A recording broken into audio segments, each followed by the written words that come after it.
இங்க இருக்கக்கூடிய அலப்பற பசங்க சொந்த ஊரை தாண்டா அவங்க யாருன்னே மக்களுக்கு தெரியாது. சொந்த ஊரை தான் நாலு அல்ல கையில வச்சுட்டு முன்னாடி அண்ணன் வர்றாருன்னு சொன்னா தான் அண்ணன் வர்றாருன்னே 4 பேத்துக்கு தெரியும்.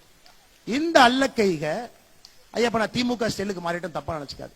இந்த அல்ல கைக பாரத பிரதமர் நரேந்திர மோடி அவர்களை பார்த்து குற்றம் சுமத்துறாங்க.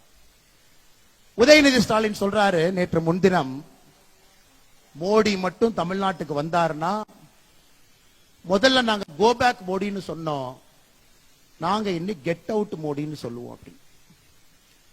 உதயநிதி ஸ்டாலினுக்கு நான் சொல்றேன், நீ சரியான ஆளா இருந்தா, சரியான ஆளா நீ இருந்தீனா உன் வாயிலிருந்து கெட் அவுட் மோடி நீ சொல்லிப்பார். இல்ல எங்க அப்பா முதலமைச்சர், எங்க தாத்தா 5 முறை முதலமைச்சர், நீ சொல்லி பாடுறா பாக்கலாம். நீ சொல்லிப்பார். நான் சொல்றேன், நீ சொல்லிப்பார். வாயிலிருந்து எங்களுடைய உலக தலைவரை எங்க தாத்தா முதலமைச்சர், அப்பா முதலமைச்சர், எங்க அப்பா சிட்டிங் முதலமைச்சர், நான் சிட்டிங் துணை முதலமைச்சர், சொல்றா பாக்கலாம். சொல்லு. நீ மந்தாழத்து கேட்ல சொன்ன 2 நாட்களுக்கு முன்பு நீ என்ன சொன்ன சென்னையில? கெட் அவுட் மோடி, வெளியே போடா மோடின்னு சொல்லுவாராம். உன் வீட்டுக்கு வெளியே வந்து பால்டாயில் பாபு போஸ்ட் ஒட்டிட்டு வரும். நீ சொல்லுகின்ற அதே பாஷையில நான் பேசுவேன்.